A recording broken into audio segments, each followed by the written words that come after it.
why don't we go ahead and start? Good evening, everyone, ladies and gentlemen. On behalf of the League of Women Voters of Ocean, I welcome you to the Candidate Forum for the Board of Education.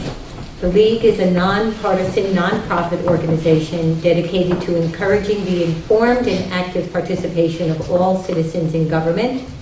As is standard League procedure, I am not from this area, and so I have no bearing on or interest in the result of this election. We have with us tonight 3 incumbents for 3 three-year positions on the board. Mr. Achera, Mr. Haddon, and Mr. Long. Our event tonight will be presented in 3 segments.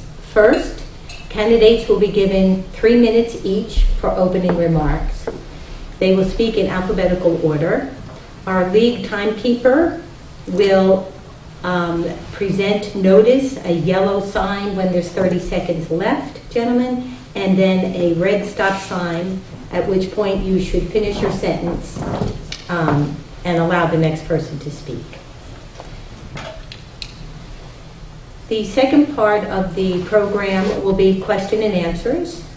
If members of the audience have questions to be asked, please write them on the index card, which is available in the back, or raise your hand and you'll be provided with pen and paper. The League will look through the questions. They will be scanned to make sure they pertain to the election at hand and pertinent to these issues only. Our final segment will be concluding remarks from the candidates, and as we will start in alphabetical order, we will end in reverse alphabetical order. And these candidate remarks will be for 2 minutes for each person. Okay, so in the beginning, Mr. Achera, will you start with your opening remarks? Be happy to. Thank you. My name is Rob Achera, and I'm a candidate for your Township of Ocean Board of Education. I was originally elected to represent the board over 3 years ago, and for that I'm grateful. During that time, I served as chairperson of the Technology and Financial Management Committees, and served as member of the Negotiations, Instruction and Education, and Co-Curricular Committees. Over the last 3 years, I've worked with my fellow colleagues, Rich and Joe, along with the other members of the board, to creatively deliver a number of items, specifically full-day kindergarten to each of the elementary schools, a state-of-the-art turf athletic field that completely new locker rooms for use by our sports teams and community, 3 consecutive budgets under the state cap, a long-range energy savings program which has provided, amongst other things, new air conditioning in many of the schools, block scheduling in the high school, an expansion of advanced placement classes and new elective courses, new theater seating in the high school auditorium, district-wide heightened security measures in all of our schools, and a partnership agreement with Monmouth University which will benefit the students and the teaching staff. Living in town for over 25 years with my wife Rose and my 3 boys, Rob, Rich, and Raymond, we've enjoyed the many benefits life in Ocean has to offer. Each of my boys has attended the Township of Ocean School since kindergarten. Today, Rob has graduated from Monmouth University with a BS in social work, Rich from the University of Rhode Island with a BS in exercise science, and Raymond, my youngest, graduated from Ocean Township in the spring and is currently attending Brookdale Community College. They were active in sports, baseball and football, clubs, West Park Players, the yearbook, Key Club, student government, and volunteering throughout their years in the school. I know firsthand the value of an Ocean Township education and what it has provided my children. It has paid for itself 100-fold. My wife, Rose, has been very active in the PTA, serving as president of the Ocean Township and Township of Ocean PTAs and the Ocean Township High School PTSA. She was most recently elected the president-elect of the New Jersey State PTA. My son, Rob, serves as the current treasurer of the state PTA. Both serve on many national PTA committees. My education background has brought a great deal to the Board of Education. I started out as a student government president at Montclair State, a graduate student in student personnel services at Central Connecticut, and the director of student activities at Monmouth University. I was responsible for coordinating the day-to-day programs of campus life. I witnessed the importance of educating the whole student and integrating the student life and learning into an overall program to afford students with a well-rounded education. In my current role as National Account Manager of a large privately held technology solutions provider, I work closely with school districts throughout the state and country. I see firsthand the value technology can bring to our students, faculty, staff, and administrators. I serve on the district-wide technology committee and chair the committee on the board, working to guarantee the district has the most up-to-date equipment, tools, and resources in our classrooms. Thank you. Thank you, Mr. Chair. Mr. Haddon. Thank you. My name is Joe Haddon. I've lived in Ocean Township for 23 years. I moved here 23 years ago because of the education that my children could get in the school system. I have 5 children. 4 of them have already graduated from Ocean Township. And I'm very happy that I made the decision I did 23 years ago. I got elected to this board 4 years ago to an unfinished term. Had to run again a year after that with these gentlemen, and was proud to do so, as I am proud to do so again this year. 4 years I've been on the board. We've been through some tough times. We had our budget cut by the state drastically. Drastic times do call for drastic measures. We handled that situation. I've been on the negotiations committee, the planning and construction committee, which is key this year because, as you know, we have a referendum coming up. And the planning and construction committee was vital in putting together the details of that referendum. I'm very proud of what we've put together. I hope everybody in the town is. I hope they support it. I've been on the negotiations committee, as I said. We negotiated what I believe was a very fair and reasonable contract with our teachers last go-around. Looking forward to doing the same thing again. I want to thank the League of Women Voters for putting together this forum. I know it's been, I think, 3 years since they've been able to do this, since we had Hurricane Sandy and we had no challenges last year, so I thank you. I'm grateful to be able to serve on the Board of Ed. It's an absolute honor. It's a lot of work, but it's worth it. I think we still have a great school system here in Ocean Township, and I'm proud to have played a part in that. Thank you. Thank you, Mr. Haddon. Mr. Long. Thank you. Good evening. All of us together are smarter than one of us alone. I strongly believe in this statement. All of us together are smarter than one of us alone. This statement concretely illustrates the philosophy that powers Ocean's Board of Education. 9 people sit on Ocean's board. 9 people bring their formal education.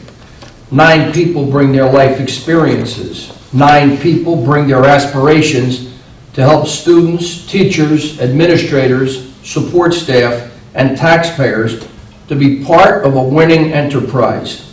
That winning enterprise is our prestigious school district, a district of talent, a district of promise, a district of achievement.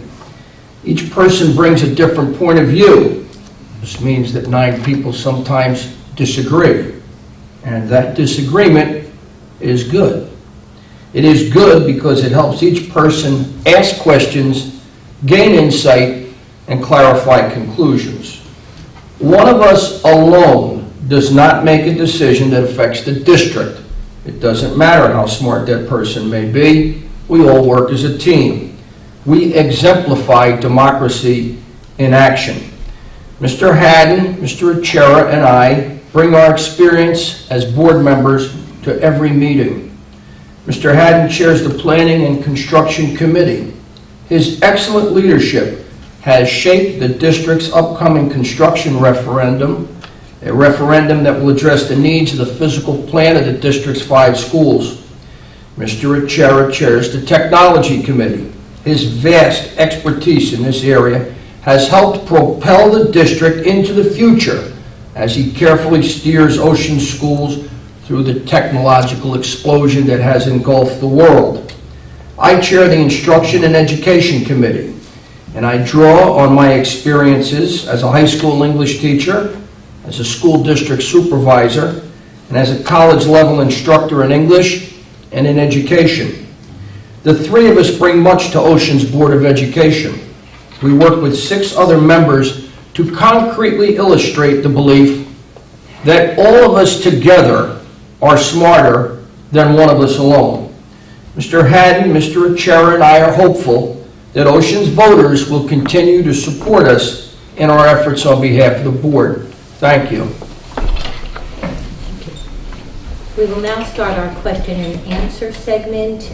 If you have a question that you would like to have answered by our candidates, please submit them to our league representative, and they will be added to our list of questions. Okay, we will start with Mr. Acera and go alphabetically. Gentlemen, you have 1 minute each to answer this question. What criteria was used to identify the projects included in the referendum?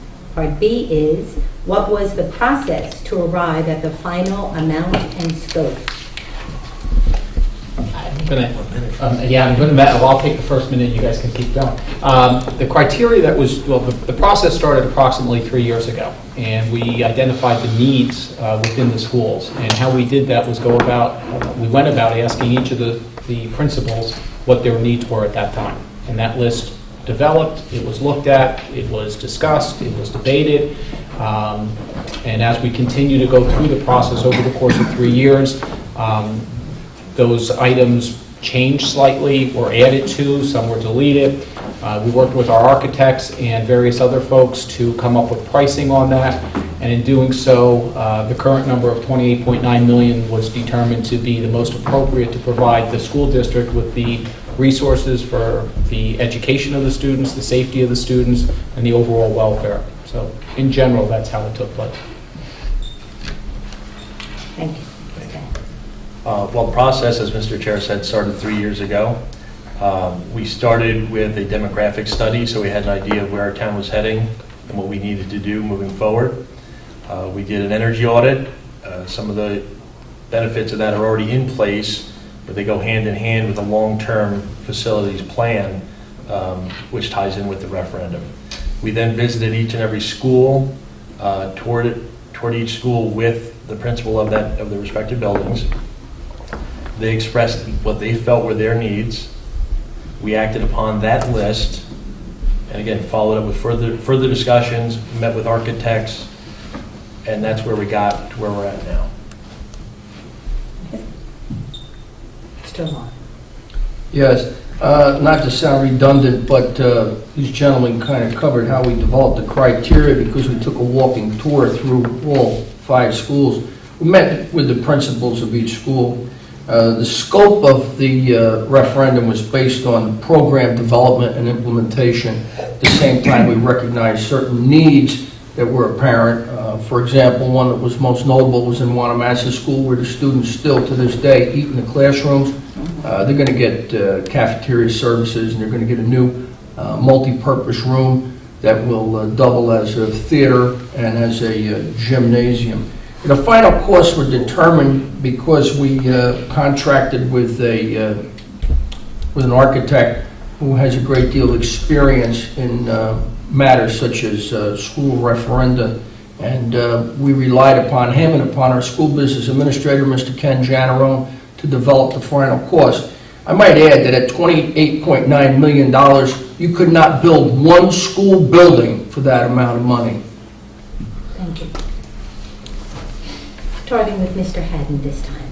What do you believe is the most effective approach to teacher evaluation, and how would you overcome resistance if it became an issue? Most efficient form of teacher evaluation, that's the people who oversee them directly, the input from supervisors and department heads. I know there's a new system in place that's been directed from the state that involves test scores. I think we've already tested our kids enough. I think we're pushing our teachers to teach to the test too much. It's not really fair because you have certain subject matters that are not covered by the test, so you're not evaluating each teacher with the same criteria. So I'm not a big fan of that new system. I think we leave it up to the people who have experience as teachers, who moved on to become department supervisors, and rely on their feedback on how well our teachers are doing, because they're going to know better than a test score or a board member for that matter. Thank you. Mr. Long. Yes, The question, the most effective approach to teacher evaluation has been dictated to us more or less by the people in Trenton as a result of certain teacher reforms, both in teacher evaluation and in the granting of tenure to veteran teachers. Ocean Township was ahead of the curve on this. We used what's commonly known as the Charlotte-Danielson system of evaluation, and the Charlotte-Danielson system of evaluation is more or less the same evaluation system that was devised by the state of New Jersey. So because of the efforts of John Lisco, our former superintendent, and our current assistant superintendent, Marion Conrad, we were way ahead of the game when it came to teacher evaluation. Our approach is going to be that we have to follow the dictates of the State Department of Education. Thank you. Okay, our third question, we'll start with Mr. Long. Mr. Oh, I'm so sorry. Don't be. Mr. Chair. He's just going to say ditto anyway. Would you like me to field that? Yes, please. Okay. I think less is more when it comes to teacher evaluations, and what I mean by that is, I think Joe mentioned that the students are already tested a lot. Some would say too much. I think we can certainly compile the information that we have, whether it be from teaching or supervisor evaluations, but adding to it is not necessarily in the best interest of the overall students. It's certainly not, in my humble opinion, in the best interest of the teachers. But with that said, Rich summarized that our hands are tied. The state is dictating what needs to take place, and we need to follow that. So that's where we're at today. Thank you. And now, Mr. Long. Yes. How would you increase family-parent involvement in their children's education, especially for our most at-risk students?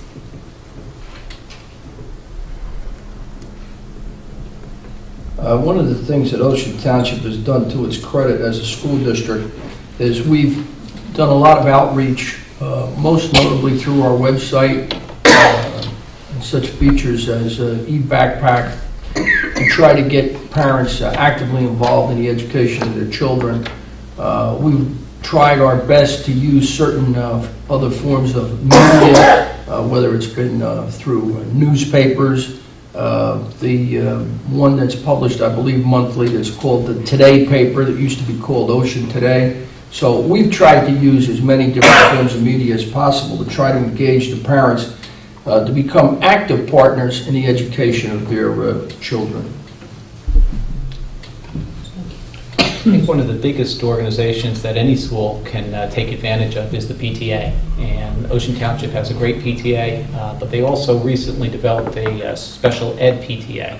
And the leadership of that organization has done a great job in outreach and involving and trying to get the parents of special needs students involved, providing educational seminars, providing information for them on whether it be autism or other areas of need for those students. Everything Rich mentioned certainly applies, but I think the PTA is probably the biggest area that students and parents can get involved, parents can get involved with to help educate their students. Thank you, Mr. Head. About this time, I realize answering third is pretty difficult. I agree with what Mr. Long and Mr. Charis said, but I guess the question was, how do you get parents? How would you increase family or parent Increase. involvement? Well, you have an open door policy. You let people know that they're more than welcome to take part in the system, whether it's by attending Board of Ed meetings, getting involved in the PTA, knowing that they can, call the principal or the teacher. It's still incumbent upon the parent to decide to get involved. And that's what we need. We're open, like I said, you can call the superintendent, you can call your building principal, you can speak to your teacher. There's plenty of means of communication if you really want to communicate. But the impetus has to come from the parent, and I think in this town it really does. We see a lot of that. We see a lot of parent involvement. Thank you. And again, if you feel the question is redundant, you certainly have the option of... Yeah, just clarifying how it's phrased. Thank you. Okay, we'll start again with Mr. Chair, please. and how appropriate. What is the role of the newly formed Technology Committee, and what changes do you anticipate? The role of the Technology Committee was discussed, myself and the current president, amongst the rest of the board.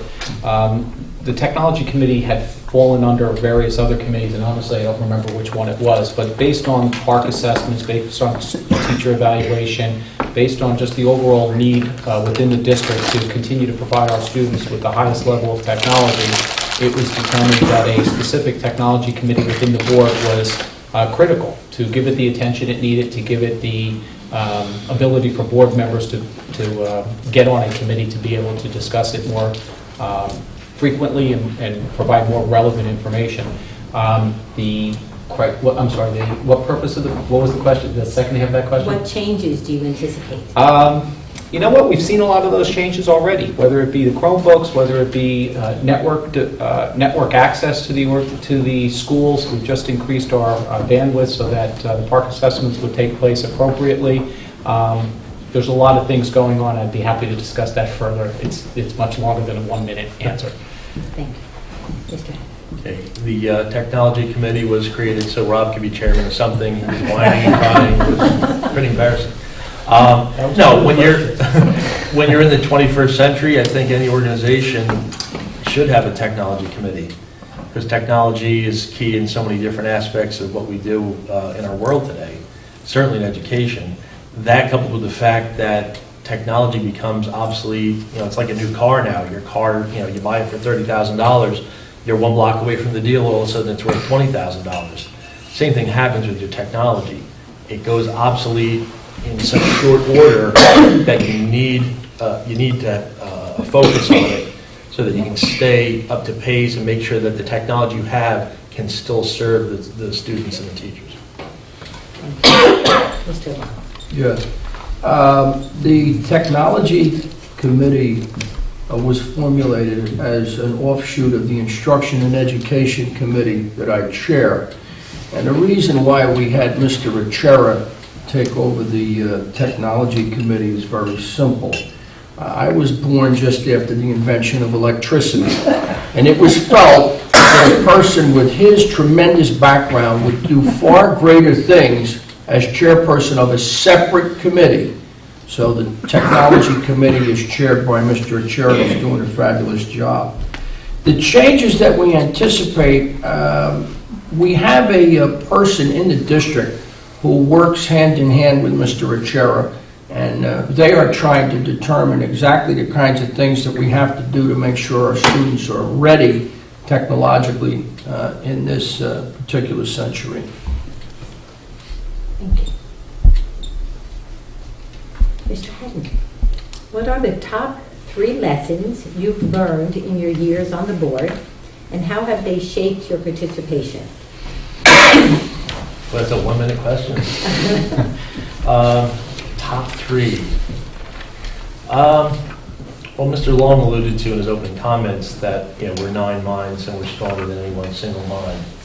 And you come on the board, I think it's very easy for a new member to think that, oh, well, I'm going to make sure that they teach this in English class now, or you have something like that.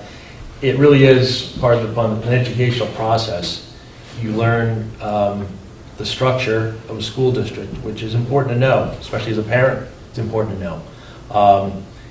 Working with others, which you bring to the table, but within the parameters of being a body of 9. No, Oh, sorry. okay. That's good. Being a body of 9, that and just you learn just how intrusive other levels of government are on your town and on your Board of Education. You get every time you turn around, it seems like, well, we can't do this, or here's a new idea that we have to is implemented, such as the park testing and the teacher evaluation system that's tied to it. And my time's up. Thank you. Mr. Long. Yes. The top 3 lessons I learned on the board.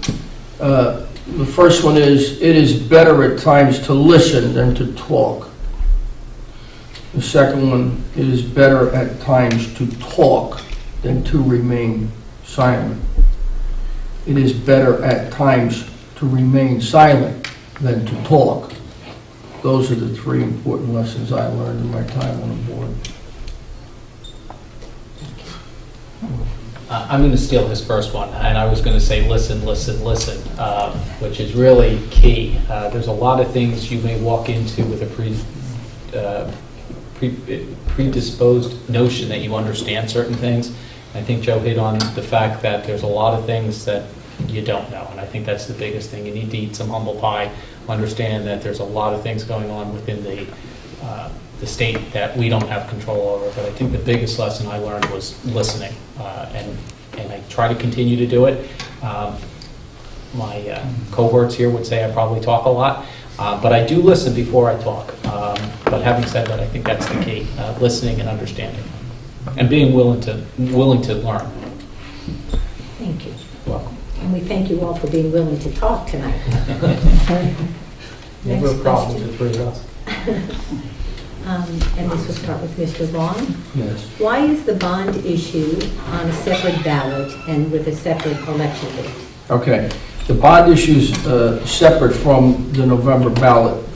For one reason, we don't always get to pick. The state determines when we have to have the referendum presented. So they give us certain times during the course of a school year. That's one reason. Second reason is we were not ready by November to launch the referendum. It wasn't ready.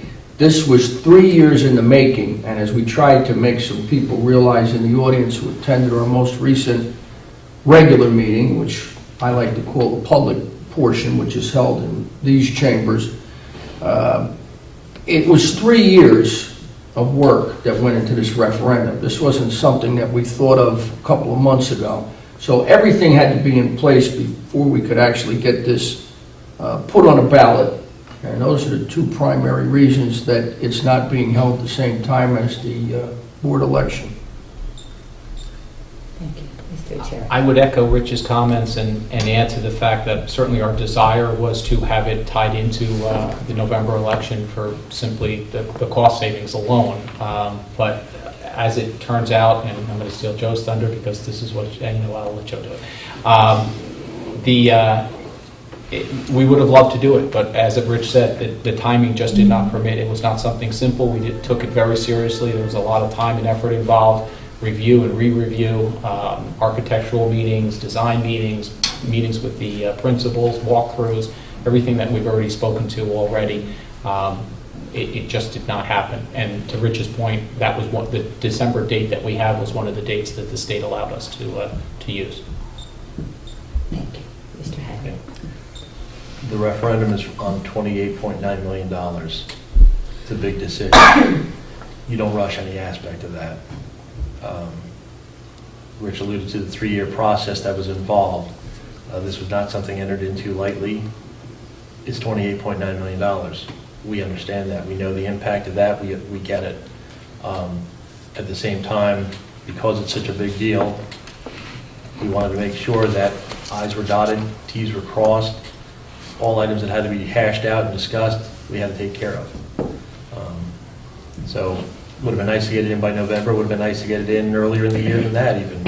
You know, as Rich alluded to, there are certain dates you can hold a referendum election, and December was the next available date once we reached the point we were at where we were ready to, we were ready to move on to put it on the ballot. So if we had arbitrarily rushed to get it on the ballot by November instead of letting it play its course, I don't think we're doing justice to the school district or voters.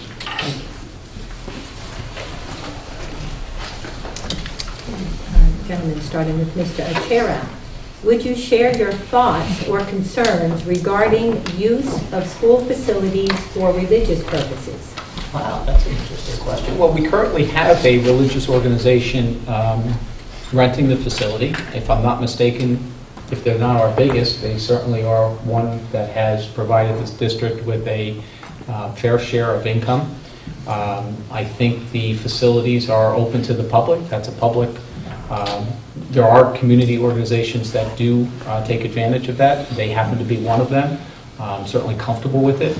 From a financial standpoint, it certainly helps offset some costs, whether it be the lights that are on today or other things. I'm very comfortable with it. Mr. Haddon? Oh, I agree with Rob. We have rates available for use of our facilities.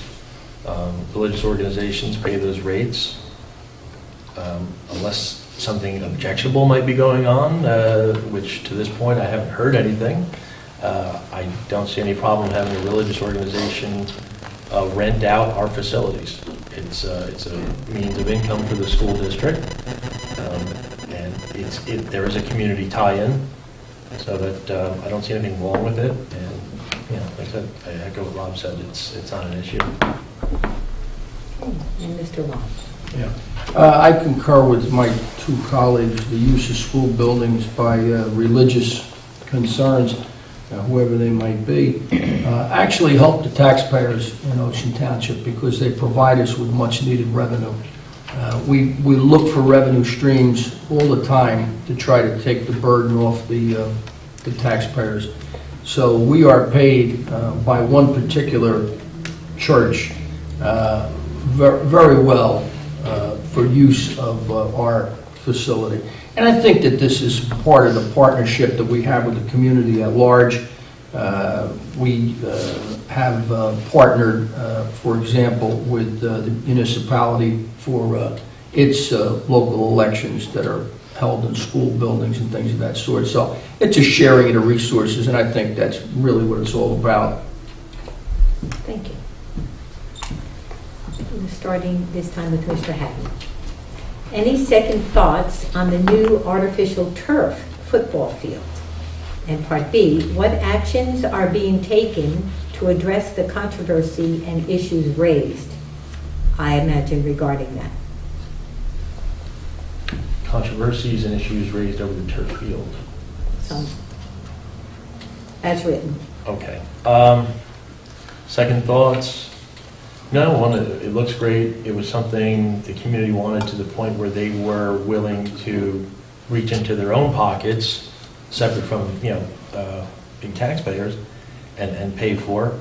It allowed us to, we're just putting a football field together, something that's used by a number of teams, a number of community organizations, as we just alluded to. It's part of what we do. As far as any controversy on the subject, I'm not really familiar with, haven't heard anything come up. Some people, I don't know if they don't like the look of it, I'm not sure. I know there was discussions of injuries. Reference to injuries generally date back to much older forms of turf fields, such as were used in the 70s when professional players were blowing out their knees. That's certainly not the turf we're using for our football field. So, no, any second thoughts I had, I raised at the time. They were addressed before the field was put in place. So I'm happy with it. And Mr. Long? The controversy or controversies have not been specified in the question, so I'll answer generally the same way the question was posed. The turf field has actually been of great benefit to our athletes. If you look at the schools in the Shore Conference, we were one of the few that didn't have a turf field, and we feel that that's in the best interest of our athletes, especially, as Mr. Haddon pointed out, insofar as potential injuries are concerned. It's more cost effective. It's very difficult to have a field in continual use that doesn't suffer as a result. So we feel that it's more cost effective. This field has probably about a 10-year lifespan, and after that, those 10 years, the entire field is completely reconditioned. Again, this was part of our capital budget, and also the community at large getting involved to help us raise the necessary funds to have the turf field. I think it's a big success. Thank you. Mr. Chair. Again, I'd have to echo what they've both said. It's been a tremendous success, not only for the athletes, but for the school in general. The gym classes and various other school programs are taking advantage of it. I think we all did our homework. We probably, to various degrees, had concerns about what could happen, what was published, what's been out there. I know the Today Show did an expose on it, saying that there were challenges with more or less the goalies playing soccer there because they were constantly on the ground, based on the little black balls that are going out there. I think that was put to rest when we talked to the manufacturer. I'm certainly comfortable. I don't have any second thoughts or any reservations, and again, I think it's been a tremendous success for the school, for the community, and for the people that have taken advantage of it. Starting with Mr. Long, how far into the future will the changes in the proposed bond issue fulfill the needs of the district? Could you just say that again? Because I'm writing it down as you say it. It's hard for me to Sure. memorize what you're speaking to me. How far into the future will the changes in the proposed bond issue fulfill the needs of the district? We're absolutely certain that sometime tomorrow, we will be able to address all the needs of the district. We took a lot of time, and as was mentioned by one of my colleagues, we had a Dr. Grip come here. He's an expert in population trends.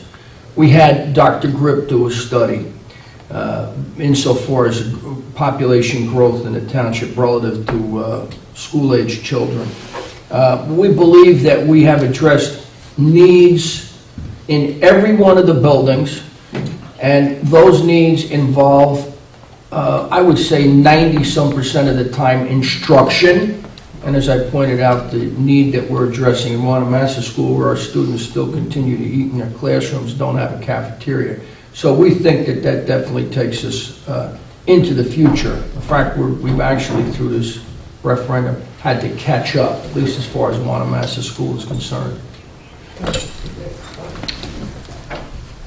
I would hope for a very long time. To Rich's point, we did the demographic studies. We polled the principals and asked them what they felt that was a priority for them. Certainly to comments that were made earlier about technology, things are going to be changing. Best laid plans today, I would hope, are going to be relevant and effective and useful 10, 15, 20 years down the road, but I don't know that we could say that for sure. Special education is the biggest challenge that we have in the district right now, and some of the demands on Wayside School based on size and the need for small classrooms certainly has been very important to us, and one of the key factors why the referendum outside of the other schools is being discussed and proposed and hopefully passed. I would like to think it's going to last 15, 20 years and we won't have to worry about those changes, but there certainly may be others that come down the road that we may have to address when they're brought up. While certainly know we can tell the future, you can't anticipate needs, you react to your current needs, and that's part of what the referendum does. The key aspect of putting together a referendum, at least putting together this referendum, is the flexibility provides us to react to changing scenarios in the future. Rob alluded to the technology aspect of it. That's something that's forever changing. We're putting ourselves in a better position technology-wise. We did, as part of our energy audit and sustainable, trying to make the school more sustainable energy-wise, we've moved forward so that years from now, we hope we're in a position to react to what may or may not change. You just don't know everything. And again, as I alluded to, we don't know what the state's going to throw at us. I mean, part of what happened last year is the state came up with park tests, and we had to spend money on computers faster than we wanted to because these new tests are taken on these computers. Thank you. Starting with Mr. Achara. Sustainable Jersey is initiating an Energy in Schools program that counts towards the town's certification as a sustainable community. Are we in, ? So are we, is Ocean participating in Sustainable Jersey Energy Count? I honestly don't know the answer to that. I think there's folks within the district, specifically Ken Janarone, our business administrator, that can address that question. And certainly the sustainable energy and the entire energy program that we put together has certainly benefited the district. If it benefits the township as well, fantastic. But I don't know the specific answer to that question. Mr. Haddon. This actually ties into what I was saying before about the referendum. Puts us in a position where, I don't think we're officially involved in this program, but the changes we're making and have made put us in a position where we potentially could. That's a decision that we have to make as a board. I know I'm anticipating an influx of information on that topic. And we'll see what's involved there. Anytime something like that comes along, you got to see what you're signing up for in terms of what you're obligated to do down the road. If it's something we're already looking to do, well, then it's, makes the decision that much easier. But that ties into, like I said, my previous answer. And Mr. Long. Yes, as Mr. Chair said, the person that would probably be best suited to answer that question is our school business administrator, Mr. Ken Janaro. I will say, however, that we have been in the forefront of the use of solar panels here in the district, most notably in our middle school. So that, coupled with the fact that we engaged a company named Johnson Controls, and Johnson Controls conducted an energy audit, and that also helps to reduce our reliance on usual forms of energy, and has tried to deal with any waste that might incur or have been incurred at any of our school buildings. So I think those two initiatives, using Johnson Controls energy audit and using solar panels at some of our buildings, especially at our middle school, I think that that's how we've been able to address something like that. Thank you. This question will start with Mr. Haddon. Again, this is a two-part question. Oh, man. Okay. What is your plan of action if Lock Arbor continues to try to leave the Ocean School District? And if it does leave the district, will you allow the Lock Arbor students to stay? And if so, at what cost? Okay. First part of that question was, what do I think about their efforts to leave? What is your plan of action? Oh, what is our plan of if they action? continue to try to leave? Well, they've been continuing to try to leave, and our plan of action is to see what happens. They're looking to sign on with other towns because they're not happy with the arrangement they have with Ocean Township. I know they tried joining Allenhurst. That seemed to have fallen through. I know they're trying now with Interlaken. I don't see that result being any different. So as far as their efforts go, plan of action, we protect ourselves legally as we would in any situation. But yeah, I don't think there's a plan of action about them separating. As far as what happens if they eventually did, what would happen to their students was the question? The question was, would you allow Lock Arbor students to stay in the district, I imagine if they wanted to, Right. and if so, at what cost? Well, that's something I think we'd have to sit down with our superintendent. I mean, I'd be open to it, but, again, you need to protect yourself on a legal basis. You want to see what's permissible by law, what the obligations are. So I would talk to the superintendent about that, and then I think we as a board would come to a decision on that. And Mr. Long. Yes, the plan of action if Lock Arbor leaves, this is just my opinion. I don't think Lock Arbor is going to be able to unite with Interlaken. I don't think they're going to unite with Interlaken because I don't see that there's anything positive that would happen for Interlaken, and that's the very reason why their efforts were rejected by Allenhurst. If Lock Arbor left, our legal department could decide to get Lock Arbor to pay us for their portion of our bonded indebtedness.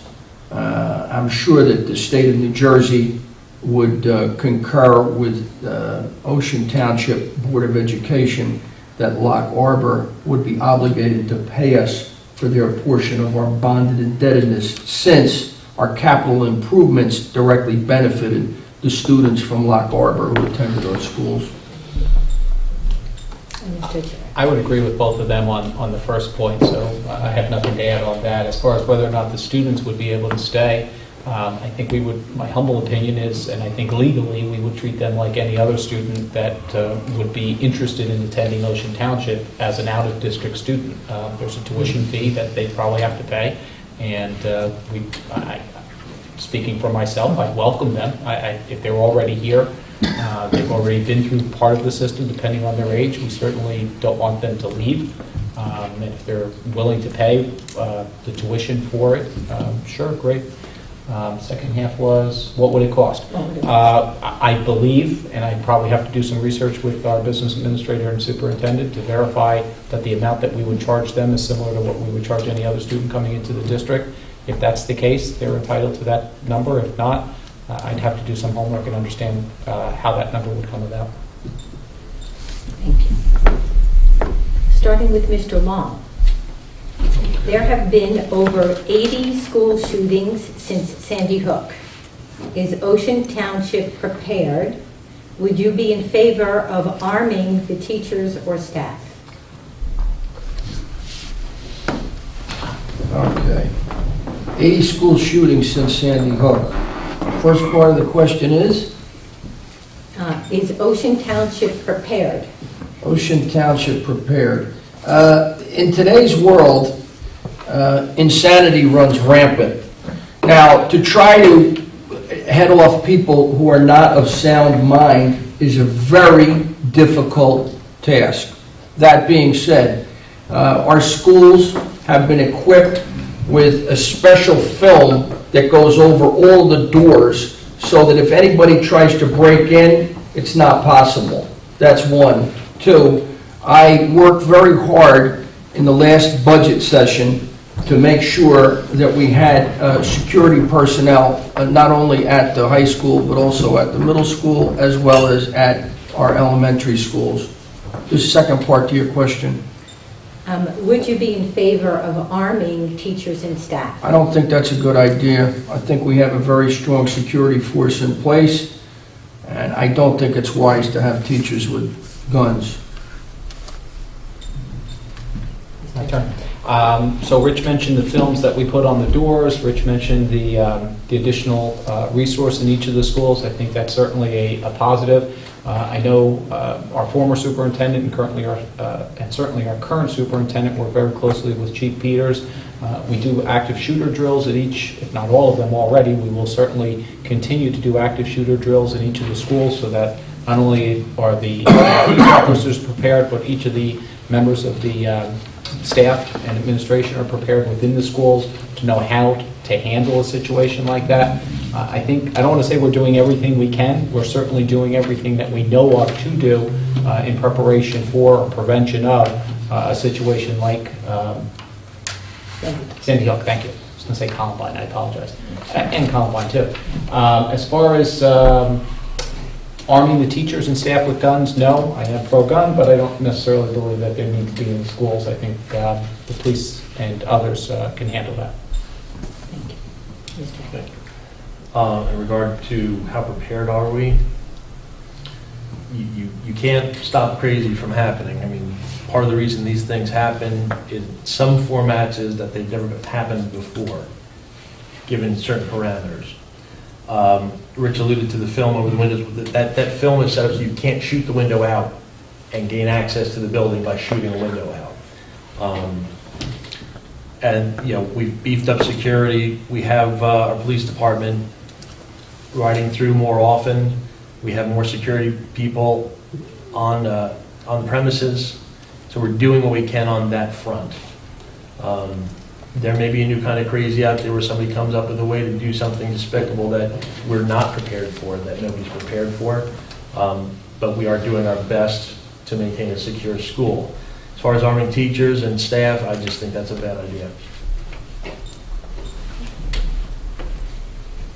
Mr. Chair. What is the vision for the proposed Performing Arts Edition? Would we be accepting students from other districts into the program?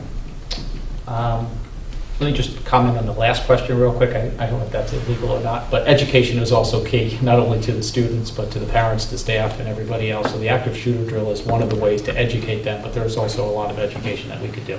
As far as the mission, goal, what was the word? What is the vision Vision. for the proposed performance? It's here somewhere. One of the drawings, is it behind us? It's somewhere here, but you can take a look at it.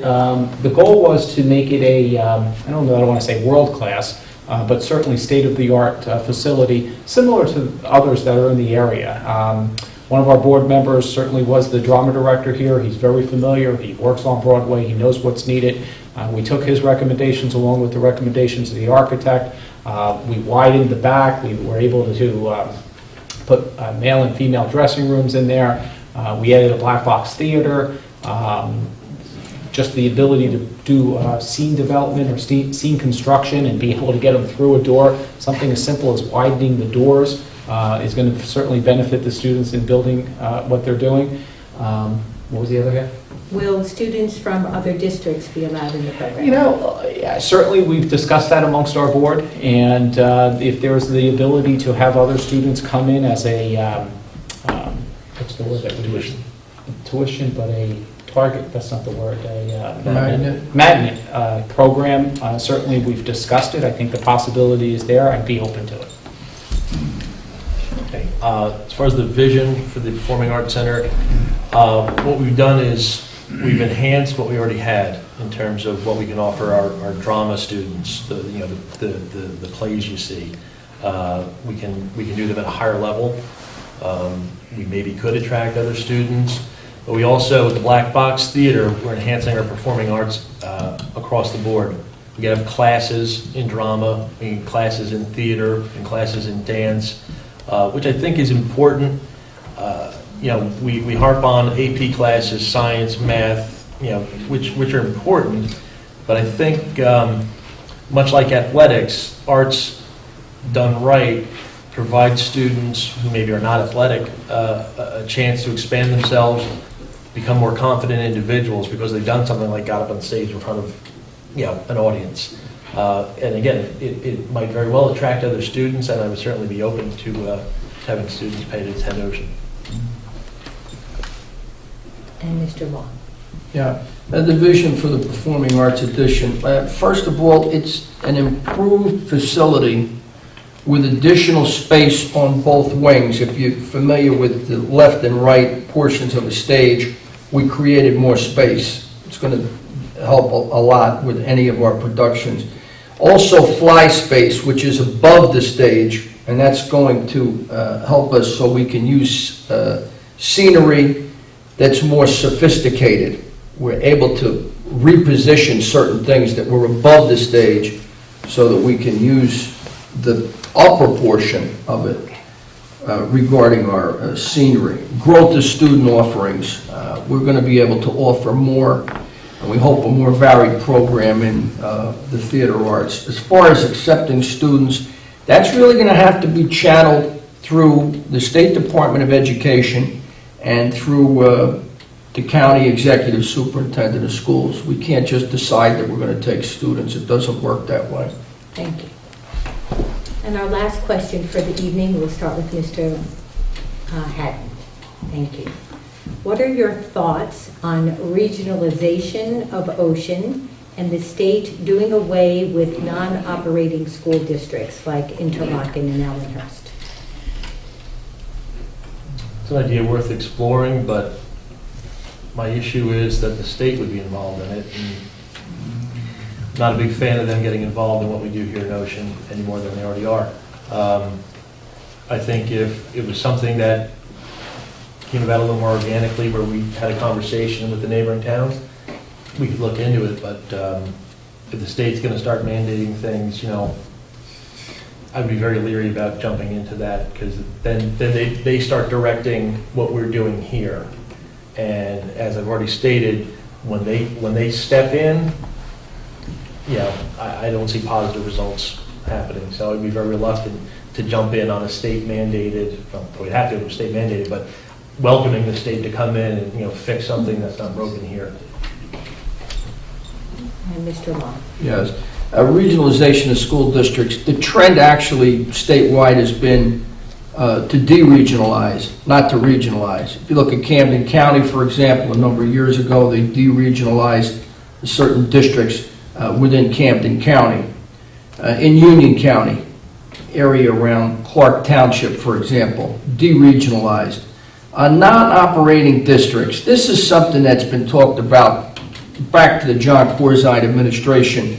Non-operating districts were on the table for a while in Trenton, and then they weren't on anybody's table. So my feeling is that non-operating districts, you mentioned Interlaken, for example, non-operating meaning districts that have boards of education, but they don't have any school buildings in the district.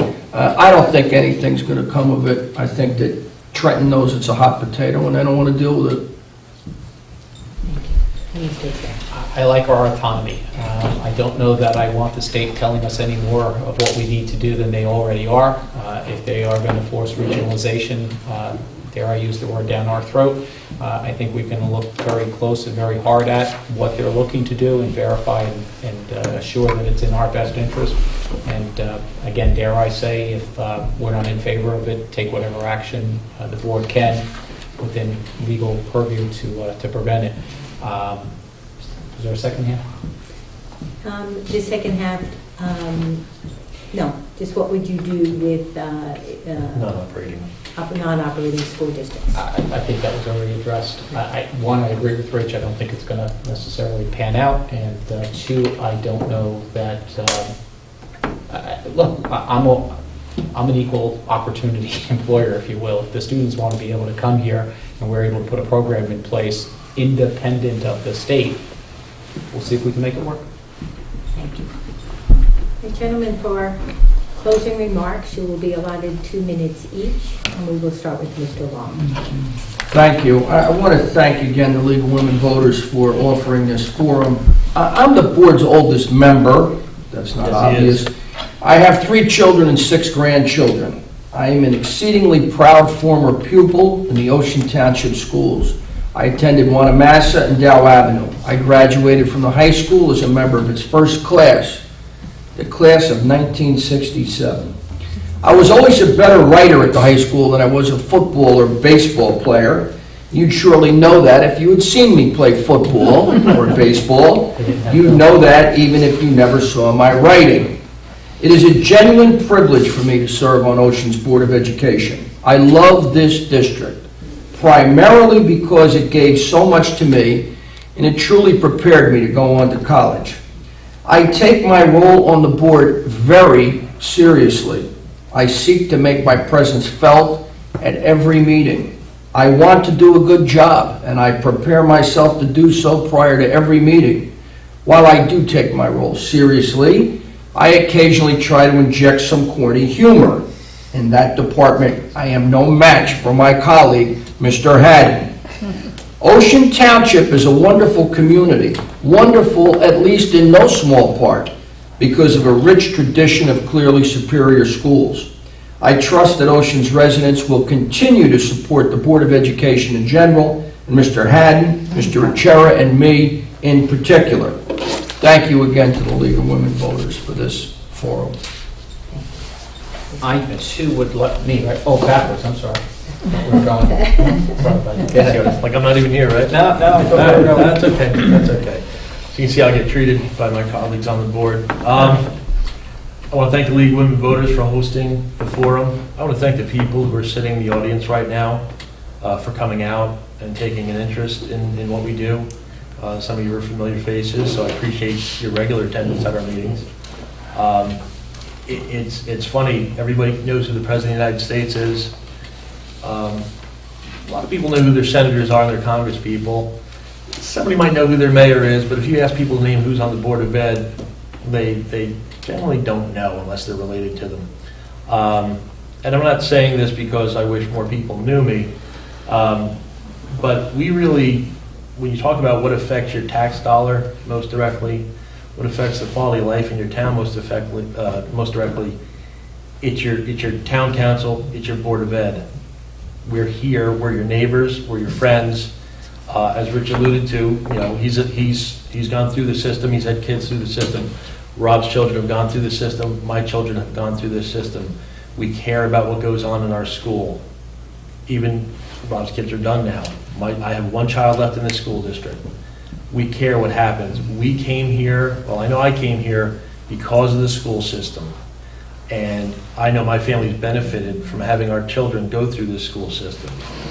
And I know that there's all sorts of new ways of judging how well we're doing, and we've got magazines ranking us here and there and everywhere. And it's not test results, it's not how many kids are going to college. You know what?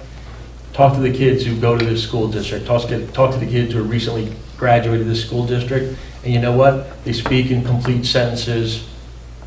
They're reasonably intelligent people. Again, they're 20 years old, so you got to take that into the equation, or they're 17 or 16. But they have good heads on their shoulders. Now, a lot of that comes from their parents, but they went through our school district, and we're raising good kids in this district. I'm very proud of that. Thank you. My turn now? Yes. I'd also like to thank the League of Women Voters and those that are present. We appreciate you coming out. I would trust that I was able to demonstrate the passion I have to ensure that our children receive the highest quality education possible. As a member of the Board of Education, I will ensure that the district continues to offer the technology-rich environment available so that our students may benefit from a world-class education.